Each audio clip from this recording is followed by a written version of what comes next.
City Library, Patrick, we are so grateful for your technical support, especially today when some of our technical support told us to turn around and go home.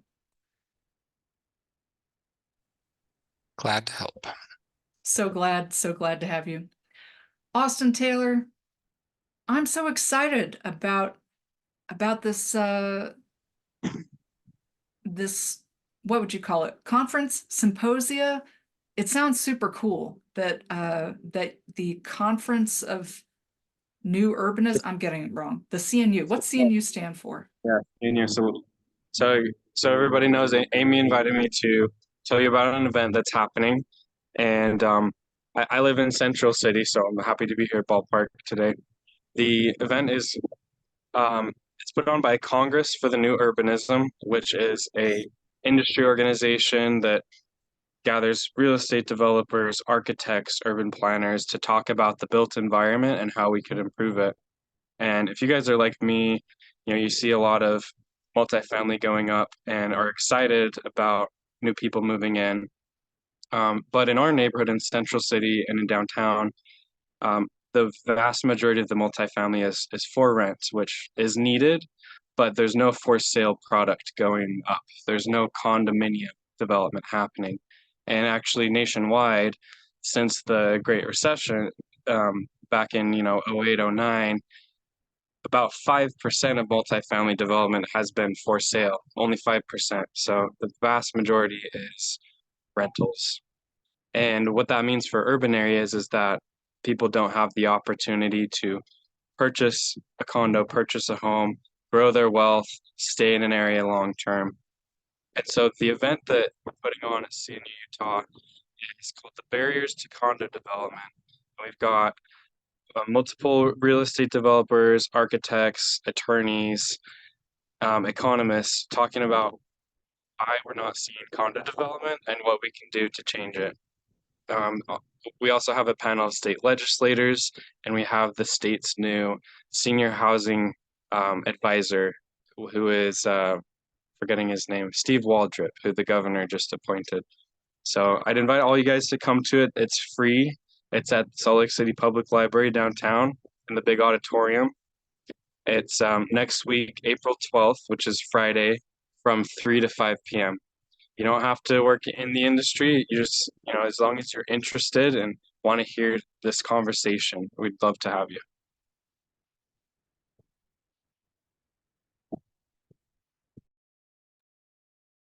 Austin, I think that's really important because, you're the kind of person who might know some of these statistics off the top of your head, but in Ballpark, 85% of our housing is rent or occupied. And I think it's a shame that we don't have more opportunities for people to buy in our neighborhood and, get a foothold in the middle class and, maybe build equity and think about, investing in our neighborhood for the long term. Do you think there's going to be any room to find out about policies at this meeting that could, maybe influence advice that we might write about in our comments about, I don't know, the Ballpark Station area plan or something like that, something that we could, as neighborhood advocates, that we could write about hoping to see in city level policies? Or do you think this is more like a state level thing?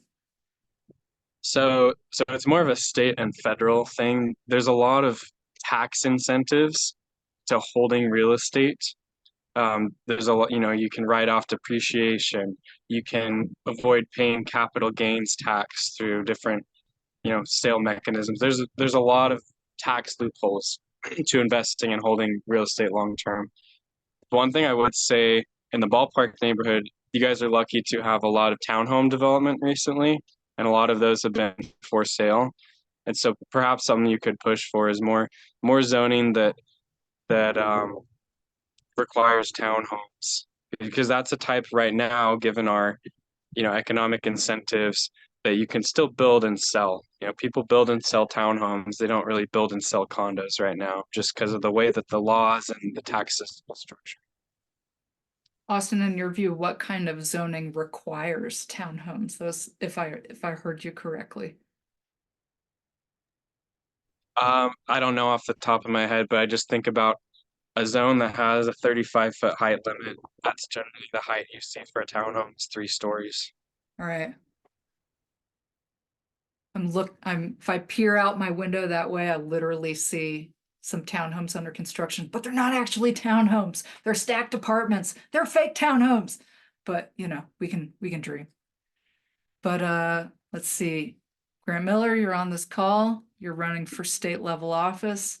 Seems like an important opportunity for you. Go check out. Nudge, nudge. Wink, wink. And maybe we can encourage some of our other state level folks to go. All right, Austin, thanks so much. I appreciate you pushing this event. I think this is important.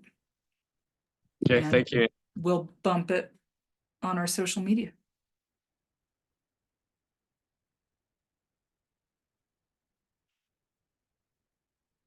Congress for New Urbanism. That sounds like an important set of ideas. Todd Smith, who are you? What's your deal? What do you want to tell us about? How are you, Amy? Thanks for inviting me. I appreciate it. Oh, my pleasure. Perfect. Well, just so you guys know, just a little information about me. I'm the event coordinator with Salt Lake City Public Lands. And we have been tasked by the administration to put some new events in your area. We had a couple last year that we were excited about. But this year, we have 3 total that we're doing, one of which is coming up fairly shortly, starting May 1st, which is called Ballpark Bites. We have teamed up with the Food Truck League. They do not have a food truck experience in the ballpark area. And so we were very excited to team up with them. It's happening at Jefferson Park. We want to activate Jefferson Park and get some recognition into that park, definitely into your neighborhood, because as you know, Amy, I'm a huge fan of the ballpark area. And so we have got a wonderful lineup of food trucks that are coming in. We have our list up for May. Food Truck League takes a little bit to get all their truck lineup together, so we'll have June up pretty soon. But May is up and running, and I can put that up on our website here within the next week or so to let you guys know about it. It's happening every Wednesday starting May 1st. It'll go through June 26th. And it is from 5 p.m. to 8 p.m. at Jefferson Park. Along with the food trucks, we do have an acoustic artist that'll be performing from 5:30 to 7:30 every single night. And so we just invite everybody to come on down, bring your blankets, bring your family, bring your friends, and enjoy some great food.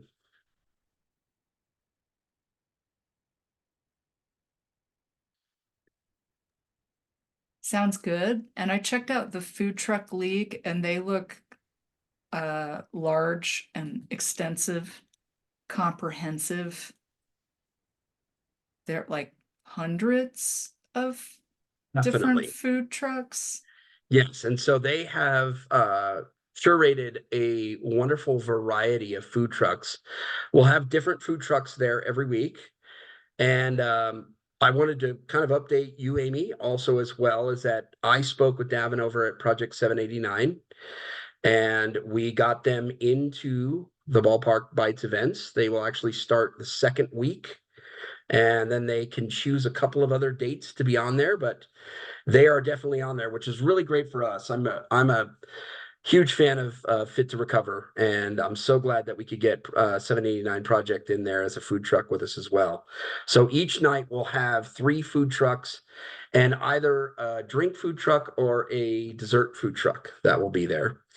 And then I wanted to extend an invitation if at any point in time anybody in here has subcommittees or things that they wanted to talk about and they wanted to table at any one of our events. If you give me a heads up and just let me know that you're coming, we'll make space for you and we'll have a space ready for you to be able to reach out to the community and tell them what's going on with your project. So That's awesome. I bet Fit to Recover is gonna do some double dipping there. Fraser, I've I been trying would to get you absolutely to love it. unmute and ask your question. Yeah. Todd, thanks so much. Thanks, Amy.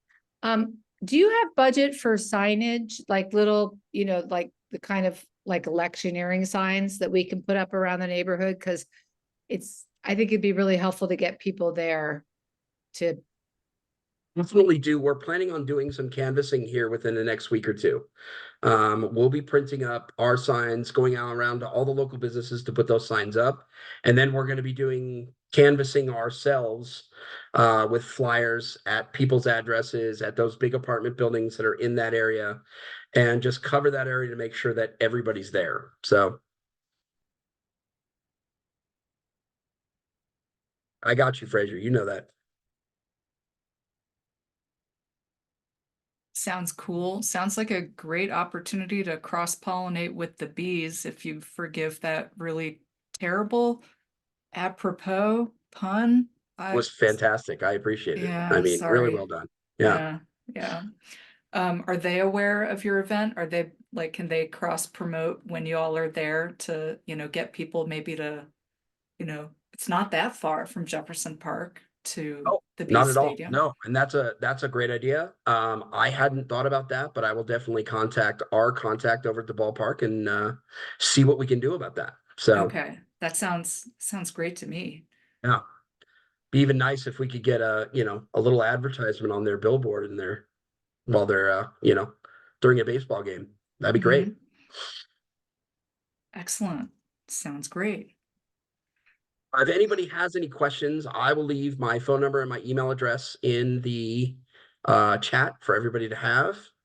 And then just so you guys are aware, our second event is happening June 21st, where we are going to do a ballpark blockbuster. We're actually going to show Wonka at Jefferson Park. And so we've got a wonderful big screen coming in. We have Rooster Gourmet Popcorn is going to come in and give away free popcorn.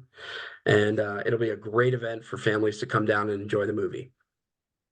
Who was able to, I know what was shown last year? Was it The Sandlot? Sandlot Forget movie. every time Yep. we've shown The We had the Sandlot, Sandlot. Yep. but that sounds good. Seems like it'd be a great opportunity to flyer the Jefferson School apartments and let the housing authority know that's happening so we can Exactly. Yep. get some families in the know. Cool. Definitely will. You bet. All right, moving on through. Okay. Thank you, Todd. Sounds Thanks, fun. guys. All right, looking forward to seeing some food trucks. Hey, Detective Fallows, what's the haps? Howdy, howdy. How's everybody doing tonight? Nice to see you. Hope your days off were fun and not spent doing training. Were they spent doing training? They might have been spent doing training. Nope, I was out in sunny California. It was good. It was good. Yeah, well, it's good to be here with everyone tonight. I'm just going to go over a couple of quick, actually, I'm going to throw up my information in the chat like we always do, and a couple helpful links if anybody needs those. And then just going to go over the new crime stat website tonight, and then also the calls for service. So I don't know, can you pull that up, Amy, or do you want me to, how do we do that? Like, is there a way to put it up on the screen? I can, let me pull it up and I'll let you talk for a second while I pull up the Perfect. website, because it seems to make most sense to pull it up and show how to get there, right? Instead of Yeah, showing yeah. screenshots. Yeah, absolutely. Yeah, for those who want to check out this nice new dashboard, who want to follow along, you can check out this new open data site.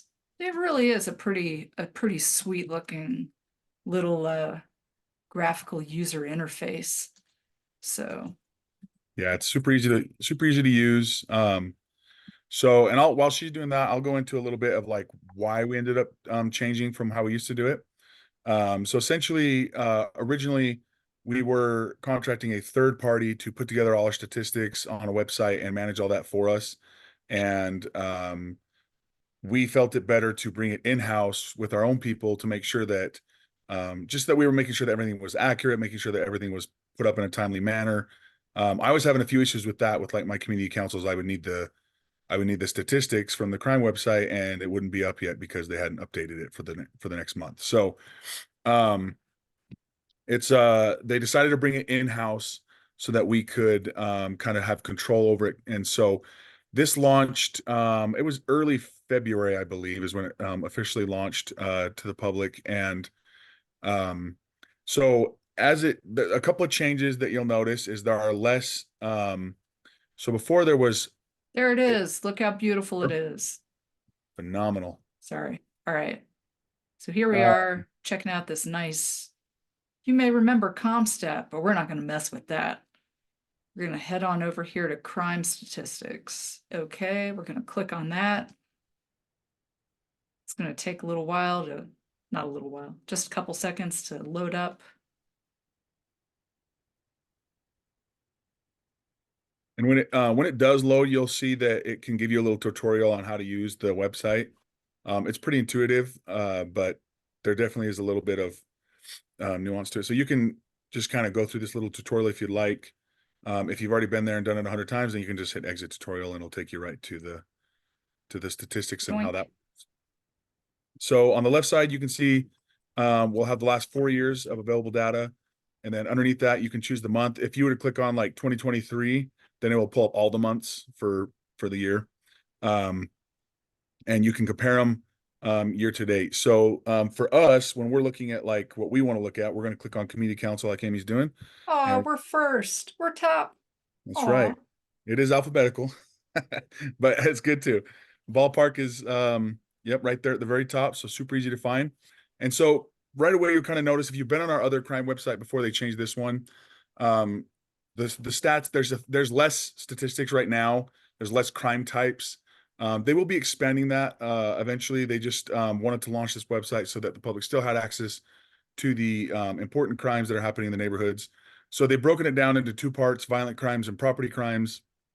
The violent crimes consist of homicide, rape, robbery, business robbery, any other type. That could be person, that could be home, anything else. Aggravated assault, family related, and then aggravated assault non-family. So those are violent crimes. The property crimes are residential burglaries, all other burglaries, larcenies from a vehicle, all other types of larcenies, and motor vehicle theft. So those are the ones that we want to those are the most important ones that we want to keep track of right now. And then and we obviously, as the police department, we keep track of all part 1 and part 2 crimes. But for the website purposes of what the public will be able to see right away, we felt that these were the most important part 1 and 2 crimes to see. So the awesome thing about this is if you look in the blue section, you can kind of see that is the selected month, March of, well, let's go to 2024, Amy, if we can. That makes more sense. Yeah. So March of 2024. So if you look down at the graph underneath, to the left, that's a month-to-month comparison year over year. So you can see, for instance, we're down, our violent crimes, the red, stayed the same from February 2023 to February 2024, or March, excuse me, of 2023 to 2024. Yeah, it literally just updated today. So if you're like, that's not what it looked like before, you're right. It literally changed today. Yeah, So. it did, because I couldn't use it in Sugar House yesterday. So Mhm. for Sugar House Community Council. So but you can see a nice trend of going down. The overall crime is going down. So we were at 147 total crime types, crimes reported last year, and we're at 118 for this February. So again, that's just looking at the month of February. Then if you go to the right, that's a year-to-date comparison, and you're looking at all the different years from January to March. And so it's really cool, this website, where you can kind of it gives you a nice visual of like the trends of the crimes. You can see when they're going up, you can see when they're going down. And so on that, so we'll just kind of look at what we're looking at. So we had kind of the top ones we saw the most were thefts. A lot of that's because we have Walmart in the Ballpark area, and so those get reported as a lot of shoplifting and theft. So that's why those are usually so high. But even at that number, you can see if you look all the way across, it's down 5.3% for March, and the 3-year average is down. See if I can get the right thing here. Also 3.2%. So it is down a little bit, which is good. So we're kind of seeing this trend. But on that subject, I want to remind everybody, because what I have seen is as we're getting warmer, and it's gotten warmer pretty quick, I'm starting to see more property crimes being reported to me as like people having their homes broken into and or people having their cars broken into. So we recently had a case that our PR did a release on in Sugar House, where a woman broke into 3 different houses, and we were able to make an arrest on that. So it's just a good reminder. As it gets warm, people are going to be out, criminals are going to be out, they're going to be looking for opportunities. So just try and mitigate any of those opportunities. You know, locking your doors, turning your lights on at night, is a really big deterrent. And excuse me, when you see something suspicious, and you know, my ballpark community is generally really good at this, and so I really do appreciate that. Just continue. But when you see something suspicious, just call our non-emergency so we can try and get ahead of the problem. You know, if you see someone checking door handles or walking up driveways and you happen to be up at, you know, 1 or 2 in the morning for whatever reason, and you see someone doing that, call us before they break into the house, you know, because that's clearly most likely what they're trying to do. And if it's not, then great, we can go check it out and it's not a big deal. And most likely around that time frame, it won't be as busy generally. Of course, in the summertime, it does pick up, but right now, if you're calling at 1 or 2 in the morning for suspicious, we're probably going to get out there pretty quick and be able to kind of look into it faster. And then during the daytime hours, you know, during the week, we got Sergeant Christensen's squad who are out and they're looking for suspicious activity. So if they see a call where it's like, you know, something suspicious or drug activity or someone breaking in, they're usually in the ballpark, not usually, they're always in the ballpark area for the most part, and they're doing really good work out here. So they're also kind of on the lookout for those things. So if you let us know, it'll be a much quicker response, just the sooner you do it, rather than waiting for it to become a problem. So you can mess around with this. Let's click on 2023 again, Amy, and then click on December. So if you want to see like a full month's worth of comparisons, just go to the last full year that we have, which is 2023. I think you click on mean the last month. a full year's worth of comparison, because if you look Correct. here at the year-to-date comparison, then you get January all the way to All the December. way to December. And that's a great way to get, you know, here you get a 6-year shot of what's happened in Ballpark. So that's a useful snapshot. Yeah, and we know that's exactly what it looked like, right? We felt that in 2020, we felt the crime rise in the area, right? And absolutely, and we've slowly seen it kind of start to go back down a little bit, which is great. Like, that's what we're looking for, obviously. So, so the website is actually, it's been rehabbed to be quite more informative, I think, than the last one, and a lot easier to use. Really just clicking a couple of buttons and you're there. So It's does neat. anybody, yeah, it's good for Sorry. me. I like to dumb things down as much as possible. So does That's anybody not why it's neat. It's neat because I don't know, it's neat because you get a lot of easy data at your fingertips. You can check out every neighborhood. You can, you know, see like how's trends going citywide, you know. absolutely. It's super nice. You can see on the year-to-date comparison, like, oh, cool, citywide, like 2023, we're like right back down to pre-pandemic levels. That's cool. That's nice. Yeah, absolutely. Yeah, there's a lot of good uses for it. A lot of good things to look at.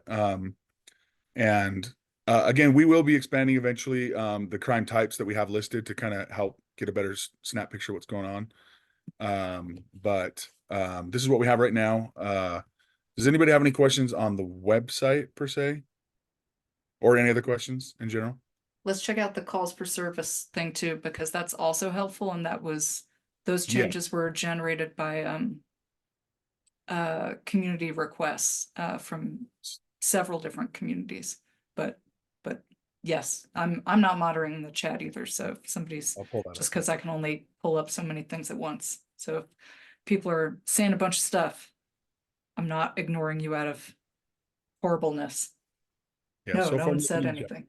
But if you have any questions, throw them up in the chat for me while we're talking. On the calls for service website, which is also another important one. Again, we brought everything in-house that has to do with crime dashboards. So when we originally brought it in, it was on about I think it was between 24 and 48 hour lag originally.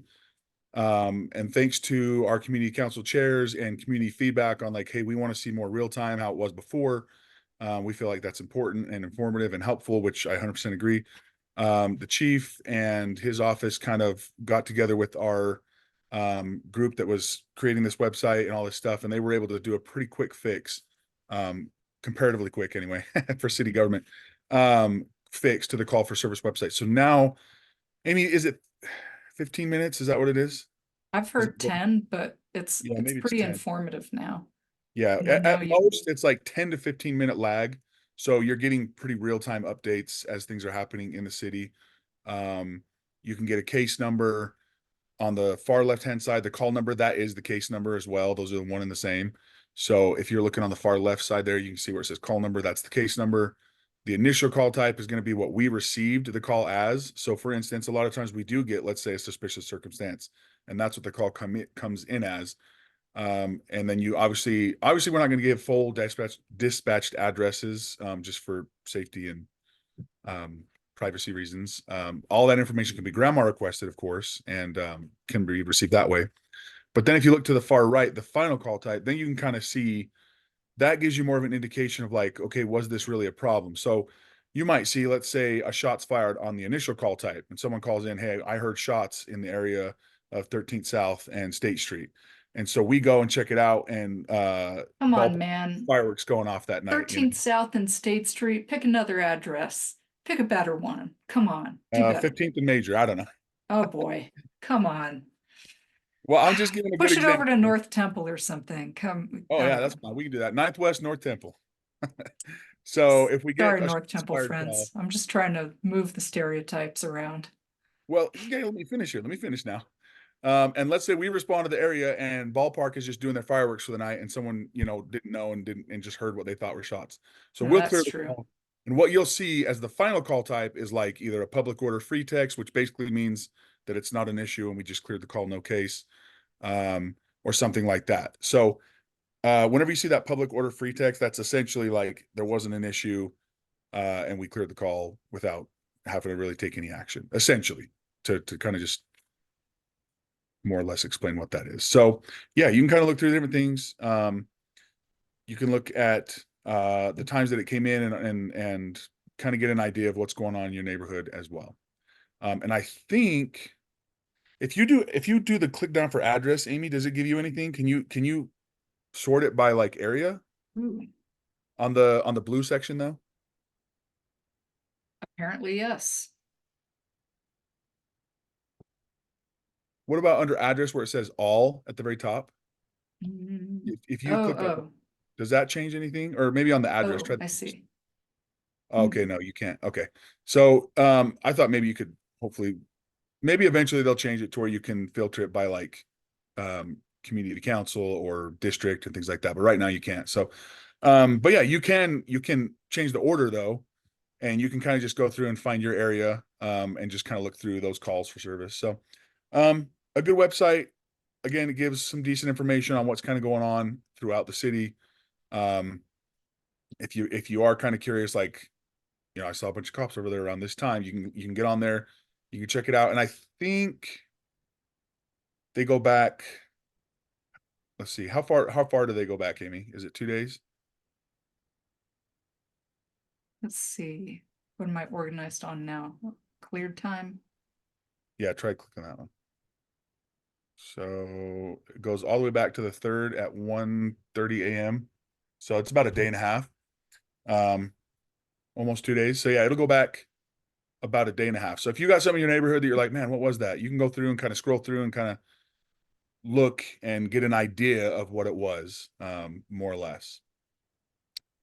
So let's see. I want to see if there's a good example. You see the one that says 4th Avenue, Amy? 2 under where you're at right now, 2 down. One more right there. See how that one came in as a harassment investigation and it was cleared as a family fence, domestic violence, criminal nature. So that means it was a criminal domestic violence. Yes. So that's a good example of when we receive a call of something and what we clear it as something a little bit different, right? So again, when you're looking in your neighborhood, you might see theft or you might see fight in progress. There's another good one. If you go up a little bit, fight in progress. Sometimes our domestics come in as fight in progresses, things like that. So there's lots of different, like, or a suspicious circumstance gets cleared as a suspicious activity. So you can kind of get an idea of what's going on, more or less, just by kind of looking at those, the initial call type and what it was cleared as. And again, the initial call type is important, but it isn't necessarily accurate to what happened. Again, we go back to our example of shots fired near the ballpark stadium, and it just ends up being the fireworks that was going off that people heard a couple blocks away. So it's not always indicative of like, oh, there was a shooting in my neighborhood last night. So that's why I want to explain that so people understand that it is, like Amy said, it's not always the stereotype of like, oh, we're in Ballpark and there's a shooting. No, sometimes it's just fireworks. Sometimes it's, a car backfiring. Like we get those literally all the time. So The next any few questions? months, it's gonna be fireworks a lot, folks. Absolutely. I have a lot of dates to share with you guys later in this call, like a lot. My dog is gonna be so unhappy. Yeah.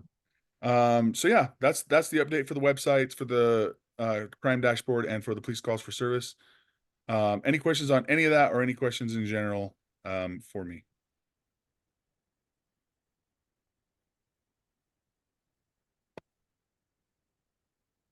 Y'all gonna let me off easy tonight, huh? I haven't been hearing about a lot of problems, which is exciting. We're But gonna knock I'm on happy wood. to, shuttle questions your way. Certainly, if folks have problems that they want to ask you about, by all means, Yeah. Well, direct them to the expert. you're welcome to call or shoot me an email as well. If you have like a question about something, or if you need something, or if you're a business owner and you are curious about our no trespass signs and that program. I want to give a huge shout out to Sergeant Christensen and his squad, the East Side Bikes. They've been doing a phenomenal job on in the Ballpark area and in the South Track area, and doing just really phenomenal work. So again, I want to knock on wood and sit here and say, hey, we haven't had a ton of complaints of issues, but it's really because of the hard work of our patrol division, of Christensen's squad, and just a joint effort of people putting together hard work and just working to keep the neighborhood safe. So, Erica, did you have a question? Oh, okay. Yeah, well, that's all I've got for everybody. Feel free to reach out anytime. Amy, I'll give it back to you. What a thrill. Thanks, Detective Fallows. Nice to hear from you. It's also nice to not have any serious questions for you. I'm okay with So, that too. I know. Yeah, I love it that somebody's questions about not Major Street, Lucy and West Temple were about zoning and not public safety. That's super cool. Yes. Dennis did ask a question about what does public order free text mean? So essentially, we use NCIC codes on everything we do that helps the FBI understand what's going on in our city. So for instance, if we have a domestic violence, that's 3899-10 if it's criminal, or 3899-11 if it's non-criminal, which is basically just people getting in an argument, but there's no crime committed. Same with like suspicious circumstances, shootings, robberies, homicides. They all have their own NCIC code, which is for public order free text, it's 7399.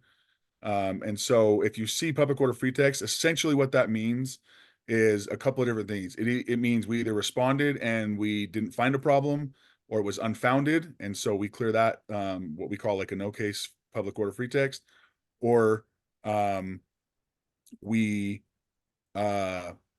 could be, again, like we respond to a location, we can't find the problem, or it could be that we help someone, but there's really no other NCIC code that fits it perfectly, and there's no crime that was committed or anything like that. So we can use that code for that as well.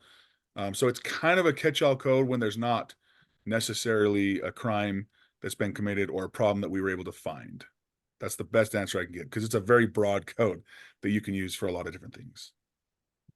Another question, is there a rash of street light wiring theft right now? Does police get involved with that? I have gotten some reports of some street wire thefts going on 9th South. I think it's more Central 9th area, I think, but it's really obviously our neighbor. So,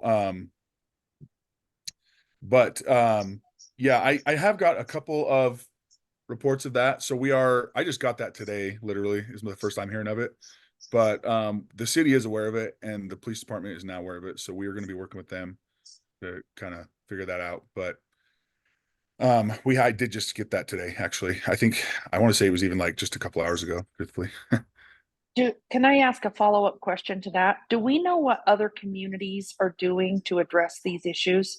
Because I mean, it takes our streetlights offline whenever it happens, and it gets costly, but I mean, not repairing them isn't the answer either. Yeah, so my understanding, I'm kind of speaking from very broad because I don't know all the answers right now. Like I said, I just found out about this today. But my understanding is the city has been like replacing the wiring and then it keeps getting stolen. So, and again, it's because the construction and those where it's just kind of an open, it's not closed up and harder to access. So we do, this happens all over the city, unfortunately, not necessarily the street lights per se, but stripping copper wire from the wiring is very common, by criminals who are trying to either get money for more drugs or whatever it might be. Um, the best thing, so what's being done essentially is there's lots of different things that can be done that we do depending on like how big of an issue it is or where it's happening, things like that. We definitely try to do either like throw some extra patrols out there, especially in the grave time hours. Try and direct our patrol over there when they have free time. We can put up the police camera trailers in those areas that are having issues to help mitigate some of that and or record the thefts if when they do happen. We can even go as far as like doing sting operations where we can put out just like we do like a bait bite type thing. We can put them out and when the hours when it's happening the most, we can put some undercover detectives out there and try and catch them in the act. Excuse me. So there's a lot of different things we can do. It all just kind of depends on what resources we have available now and what we can do to help combat it. But yeah, most likely we'll probably get a police trailer camera up in that area and hopefully get it through to to when they're done with the construction and can get it done. So that is very frustrating for sure.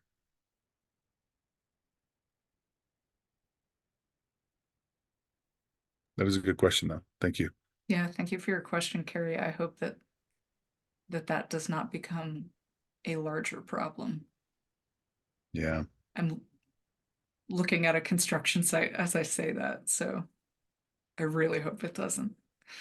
Yeah, and this kind of goes back to like if you see something, say something, right? Because this takes a little bit of time, to go in and strip a wire. It's not just like it's not necessarily like a 1 second smash and grab like you would in a car for grabbing a purse or a wallet or something. These take a little bit more time. So if you see someone at a street light at 11 o'clock at night and it's dark and they're at the bottom of this street light doing something, call that in. Like call you. I would say, especially in the 9th South area, right there, between I don't know what about 200 West and like State Street, I think is where most of this is happening. If you see someone by a street lamp knelt over and they're pulling on something, call 911. Like that is an in progress thing going on. And you know what? If you're wrong, oh well, like that's what we have 911 for. So we can go check out things that are potentially in progress issues, and if it's not, okay, not a big deal. It's fine. And if it is, then hopefully we can catch these fine individuals who are doing this, So we also need your guys' help too, for sure. If you see something, definitely call. Absolutely. And especially on that, like again, on that 9th South corridor in your guys' neighborhood, because that it is getting hit for sure. Yeah. Very nice phrasing, Detective Fallows, regarding fine individuals. I hope to steal it for future use. You absolutely.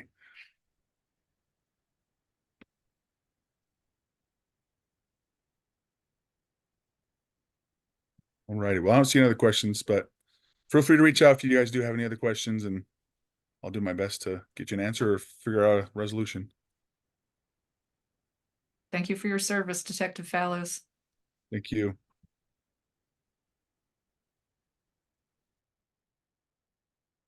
All right, all right. Where's our fine representative? Is he still on call? Here he is. Representative Briscoe, I just made you co-host. Let's hear about the session, and I apologize that you were not able to talk about the session at our previous meeting when we were talking about so many plans. Thanks for having me on, Amy. Sorry the hybrid didn't work out. Oh boy.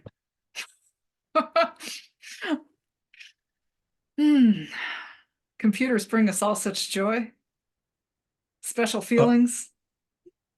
Yeah, I know that the state office of homelessness is putting together a document summarizing all the activity. The governor had a pretty aggressive request for funding. a fair amount of what he asked for affordable housing happened, not all of it. One thing we did approve a few years ago, we approved an ordinance, transit reinvestment zones, allowing areas that have significant transit hubs by fixed rail, by front runner, by tracks, and I think some other significant non-fixed rail nodes, but I know those are included, to create some zones, providing some financial incentives, tax incentives for developers to develop in those zones if they will dedicate a certain portion of their development to affordable housing. I do not remember how they define affordable housing because the devil on that definitely is in the details. Now, at what level they're talking affordable housing. I know that some of the affordable housing Salt Lake City is bringing on is going to be required to allow people to afford it if they make 40% of the area median income. If you get below 40%, you're starting to talk about real affordable housing. We approved legislation allowing cities to create first-time homebuyer zones. They cannot overlap transit-oriented zones. They could be adjacent. I don't remember all the criteria, but cities would be allowed to provide incentives for building. We also approved legislation to take $300 million out of the billions of dollars that the state treasurer invests for the state and take that $300 million and over 5 years use it as an incentive for cities to work with developers to, I think in essence what it does is buy down interest rates at slightly lower interest rates than the prevailing interest rates to make them more affordable. Part of the governor's goal of building 35,000 starter homes. I've reached out to former Representative Steve Waldrop, who is now the governor's point person on affordable housing and housing issues. In terms of people who live near homeless resource zones, I sponsored House Bill 505, which would create a fund administered by the state homelessness group, which would be eligible to shelters that have more than 25 beds.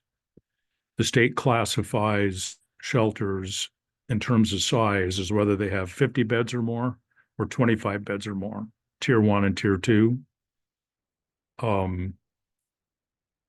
There are shelters with more than 25 beds from Logan to St. George. I think half of them, just over or just under half of them, are in Salt Lake County. Who will be added this year? A shelter for medically fragile people, unsheltered, is going to open this year in Sandy. A shelter for families, similar, I think probably the same characteristics for entering as the one in Midvale, will open in South Salt Lake this year, which will make my legislation would apply to 13 places in the state of Utah that have at least 25 beds. The budget was set at $300,000. Talking to Wayne Niederhauser, one of his concerns was how do we set up a system whereby someone who has a property loss near a homeless resource center, we don't want to create a moral hazard where someone can report a loss and say, oh, I know this is due to the homeless shelter. He suggested perhaps it's a police report. The language in the legislation doesn't definitively side, but lets the state council determine criteria. I did get it out of committee. It was unsuccessful on the floor of the House, got 28 yes votes. There's a lot of antagonism toward the city and the county from some legislators who think this is a Salt Lake City problem and Salt Lake City should solve it. I know one of the goals of Mayor Mendenhall is to continue to have state support. And I tried in my floor speech to I did express my viewpoint that homelessness is a statewide problem. It might be seen more easily and more completely in Salt Lake City. I think that's partially due to the fact that the news media is headquartered here. And we're a large capital city. But I definitely want to push back on policymakers who think that Salt Lake City should handle it all by themselves and there's no need for other help. We were unsuccessful this year, but I look forward to continuing to push this effort. I got positive responses from Andrew Johnston, and some city officials, and positive responses from the mayor of Midvale, Mayor Stevenson, and from the mayor of South Salt Lake, Mayor Wood. So we'll continue to push on this effort. Representative Briscoe, can I be annoying and talk a little bit about our board members' experience advocating for House Bill 505? Because you know what? You're ballpark- the chair. I'm a guest. You're the chair. Yeah, but you're more important than me. You get paid to legislate and represent this community. I get to not paid. I get to just show up. Sometimes badly to the wrong room or to a room where the internet connection doesn't work. But sorry again, folks. What a snafu. But John Margetts is not here today. He is away.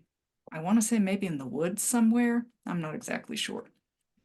But let me try to share the right thing again. I did it once. There's hope I might do it again. Let's see.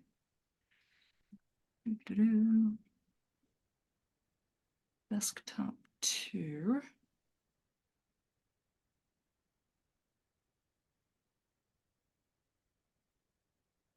Let's see if I can do it.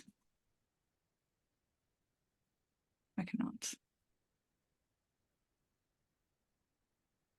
Nope. Gotta get out of here.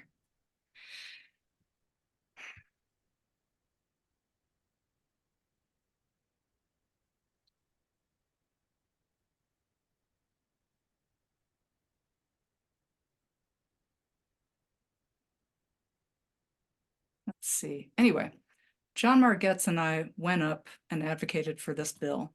John Margetts is a solid guy. He's our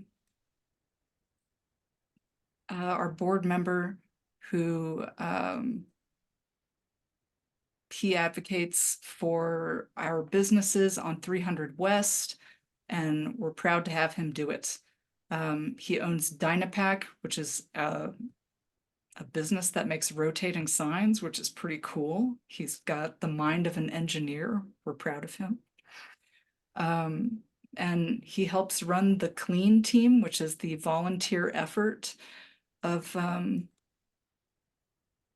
how, you know, the volunteer effort that I'm never going to be able to share this. I'm trying to get out of the effort to share something. I prepared a slide that's a picture of me and John and Representative Briscoe and Representative Tyler Clancy, but I'll just talk and I'll even put my hand down. But we had an interesting time late on a Friday night going up and sitting in this House committee for 3 hours, the House Health and Human Services Committee, is that right? Advocating for this bill, each speaking for 2 minutes about why we felt this bill is important for the business owners and property owners near 300 West, because we think it's important for folks to not feel so aggressive about having a homeless resource center, because we think that there should be more equitable distribution of homeless resource centers across the state. And if the folks in, you know, Kaysville or someplace are going to get a homeless resource center, they are probably going to feel less aggrieved towards it if they have some mechanism to be compensated for property loss. And right now there is no mechanism to do so. So John Margetts went up and talked about, you know, he had collected information from property owners in the area about their property loss. And I think he spoke with compassion and facts and without aggression. and folks on the committee heard him, and it did successfully pass out of committee. We were also supported by folks on the road home, which I think is really important, that lots of people came to the table and saw the logic of this.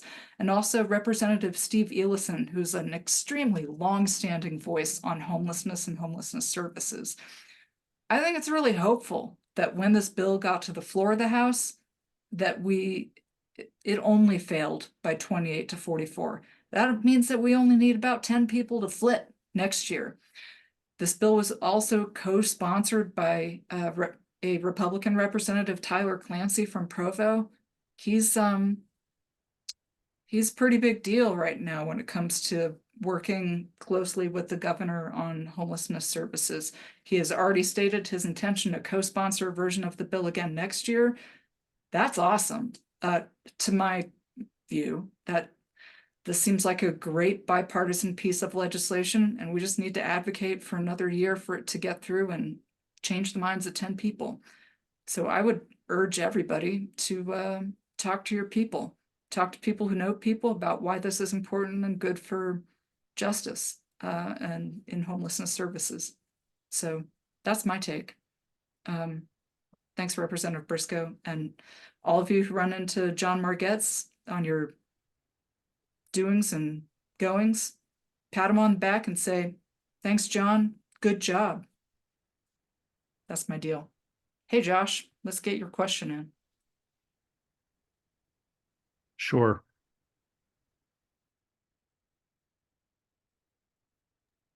Josh has a question, Amy. Yeah, I think I'm on now. So Roshni and I were just concerned about the uptick in massage parlors that have entered into the neighborhood. And if this isn't the appropriate time to have that conversation, I completely understand. But while we had your ear, again, we want to just kind of touch base about that. No, I think that's an issue that I understand that you're concerned about. I don't have a lot of information, but let's circle around next week and talk in greater detail. I wouldn't be surprised at all if the city says, well, it's in the zoning. Well, I know that when I was a community council chair, we had concerns with certain permissions to build. It was interesting in some zoning definitions, what was allowed and what was not allowed.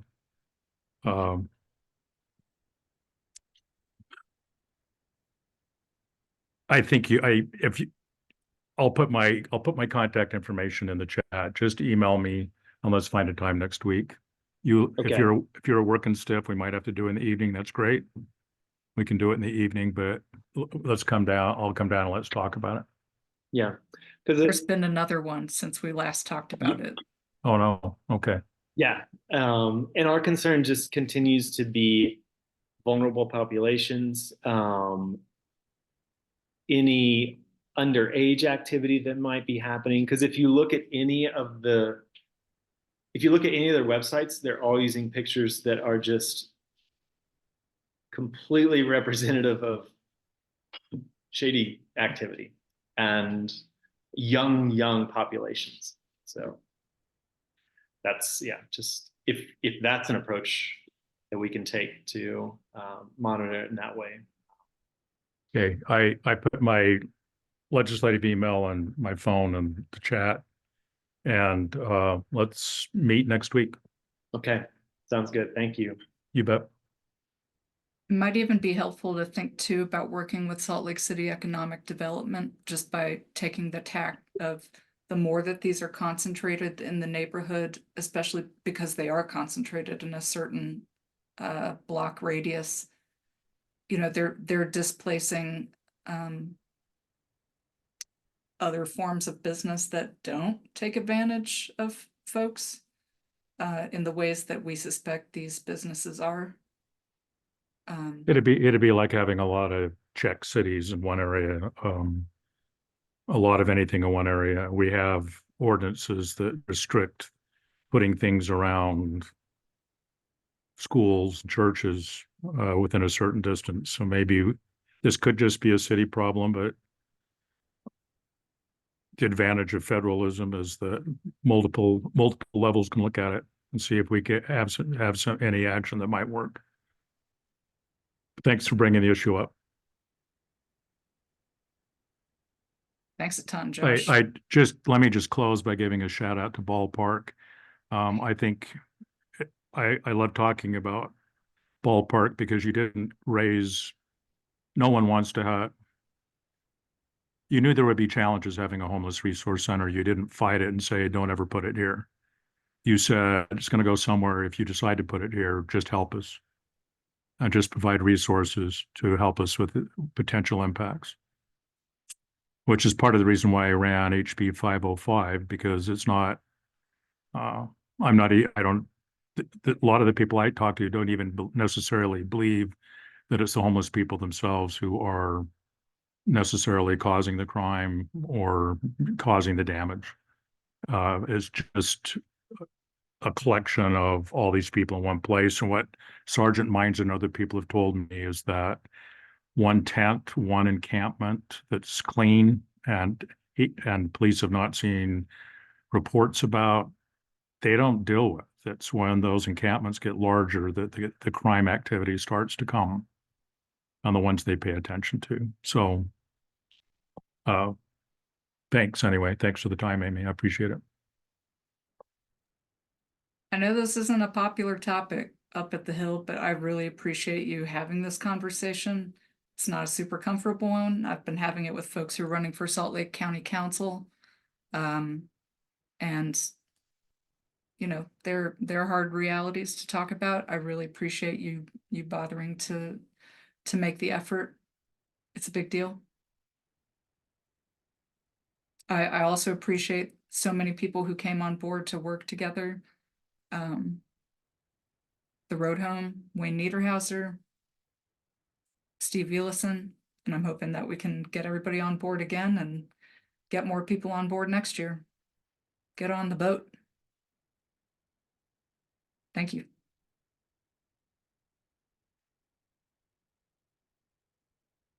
Erica Carlson. Hi, good evening. Thank you so much, Amy. Thank you so much, Representative Briscoe. I would love to talk to you about a new group that's started in the Ballpark neighborhood. But before I do that, I wonder if you would entertain me a little bit by putting in the chat a response to this question. And the question is, what do you love about the Ballpark neighborhood? So I invite you, if you're able to just put in the chat, what do you love about the Ballpark neighborhood? And I think folks can drop in the chat, right, Amy? Yeah, everybody is free Perfect. to drop whatever into the chat. Awesome. Thanks, Fraser. Neighbors in Jefferson Park. What else? What do you love about the Ballpark neighborhood? Try and do something a little different. See who's still awake, who's still plugged in. Love that. Thanks, Shelley. Raised your family here for over 25 years. Kate, all the amazing and diverse people of this neighborhood. See if we can get a couple more responses in the chat. What do you love about this neighborhood? And Amy, positive energy. Awesome. Diversity of all types. Thank you all for sharing love this energy, love this vibe. It shows that people are tuned in, they're paying attention. And I really wanted to start with that because I'm a part of a group of neighbors who recently formed a group called Ballpark Action Team. And the group came together out of the very things that people in the chat and others are talking about, which is really a sense of love and pride for our Ballpark neighborhood. So Ballpark Action Team is a group of multi-generational, multi-ethnic, multilingual group of neighbors who are really committed to increasing our community cohesion and opportunities in our neighborhood. We're really looking to organize and amplify all of the projects that are bringing people together so that we can stay informed, we can stay connected, and we can stay ready to act on behalf of our community.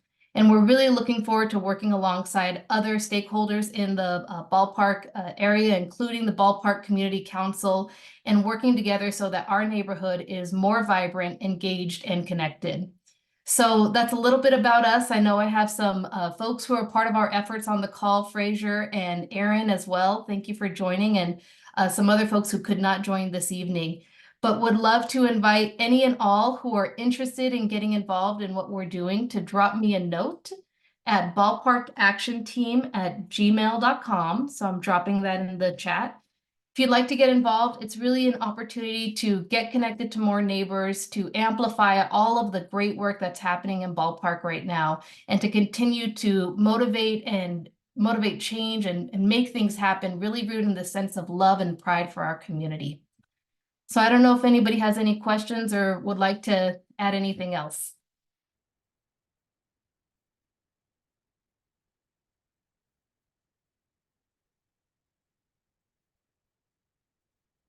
All right. Thank you so much, Amy, for giving me some time to talk about Ballpark Action Team, and back over to you.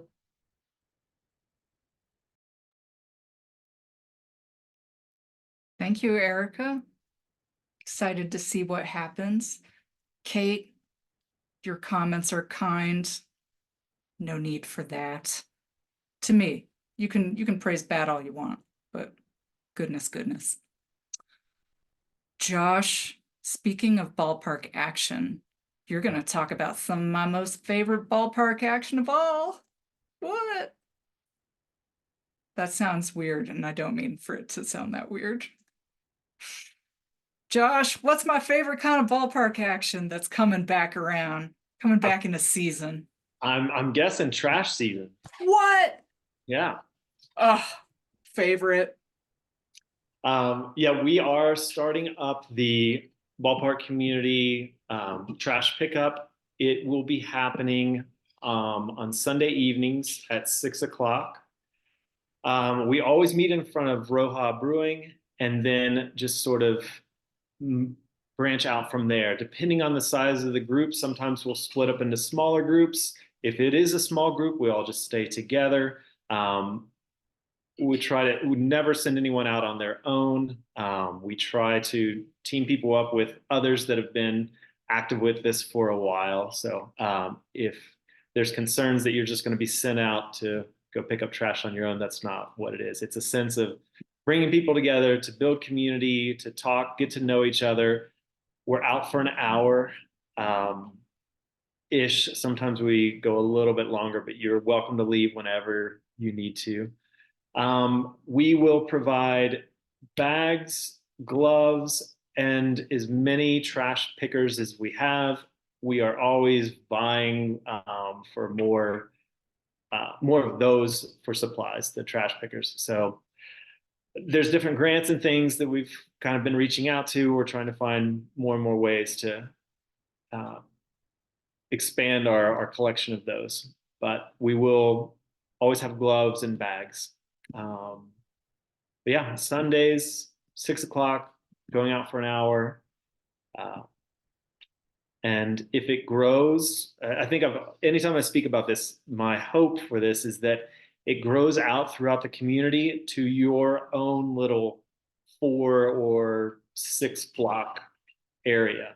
Because we can't, just walking and being on foot, we can't cover the whole ballpark area. It's pretty large. So I really hope that people come and join us, and then they take this to their little area, and you get to know your neighbors in your little 4 to 6 block area. That's about what we can cover in an hour.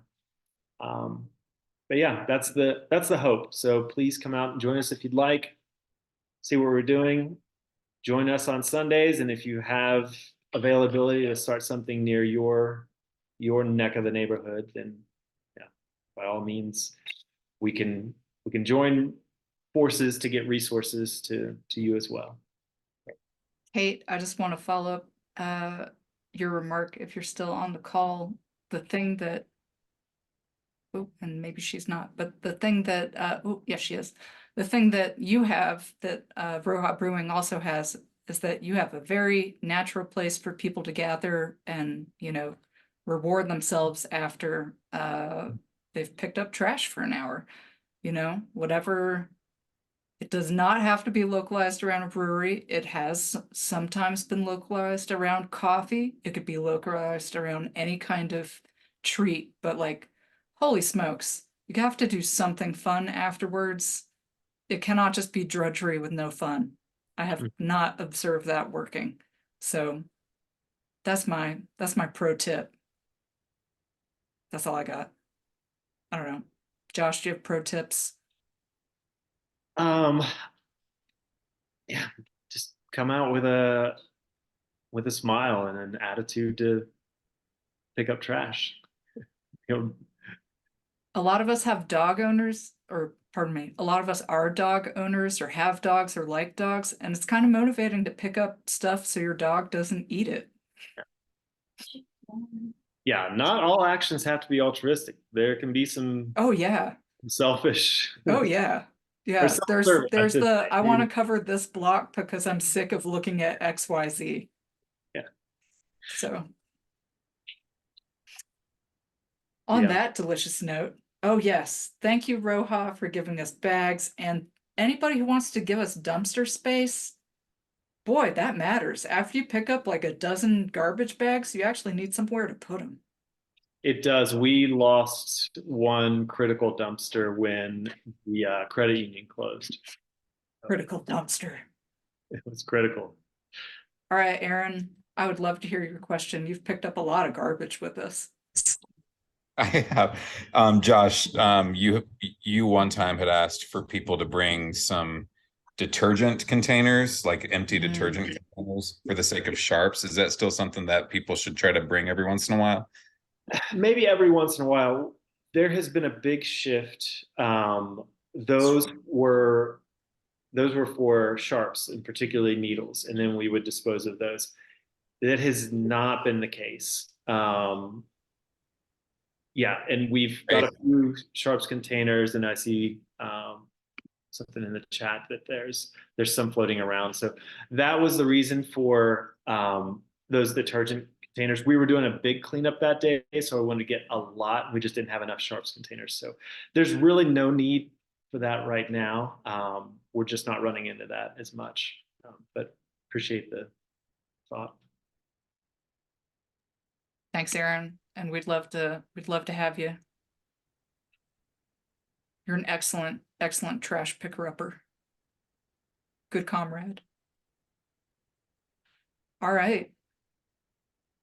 So this Sunday, 6 p.m. All right, you picked a good day. This weekend's forecast. Saturday looks like 90% chance like sleets. That's hard to believe after today. But Sunday, high is 47. I will also put my info in here, and please, anyone can reach out if they have any questions. And I started at the tail end before we wrapped it up when it starts to get cold and the days get shorter. It just gets really hard to find a time that everyone can make it. So in the wintertime, we really slow it down. Yeah, now that we have longer days, we'll try to be more consistent, but please reach out. I started an Instagram account at the tail end of kind of the fall going into winter. I will try to be better about posting on that. I'm just, I'm not as, I'm just not as active on that. So I will try to be better now that we're picking up again. So is it called like Ballpark Trash Team or Team yeah, Trash? It's a real generic name. I would even have to look again. It's like Ballpark Trash Pickup, something real similar. Yeah. So alrighty. If you're following the Ballpark Community Council, I'm sure you could find it through that. And Amy's been great about reposting our posts. So I will be good about reposting the posts. Oh, speaking of, the one last thing that I better share, probably the most valuable information on this entire call. Holy smokes, Ballpark, Salt Lake Bees fireworks nights. And here I have to still make a graphic. I just looked this up for the first time today. And I have been looking for it for weeks because I have a terrified dog. But I'm not unique in that, lots of people have terrified dogs. So I have to double check these, but these were what were listed today.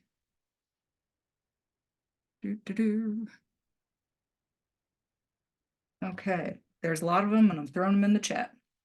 The first one, Saturday, May 25th. Then we have one in June 7th. I don't know why. June 22nd. A couple in July, then some in the predictable kind of July, July 4th, July 24th, July 27th.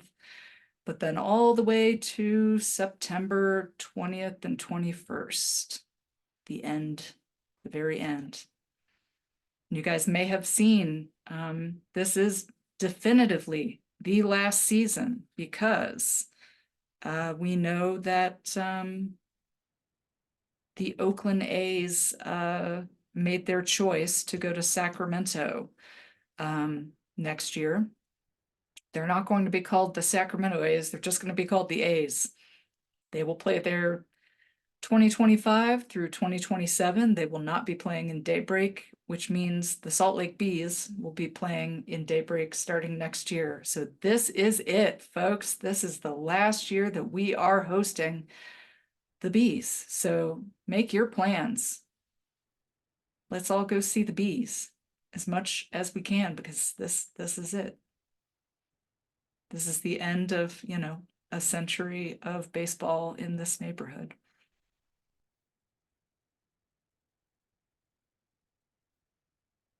All right, that's a little bit of a sad note. But we have a lot of fireworks to get through first.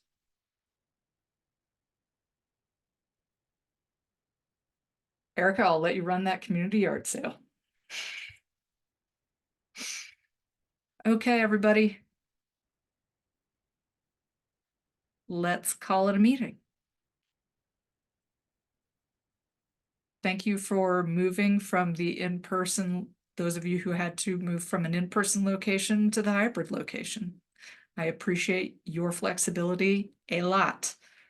I also moved, so thank you very much.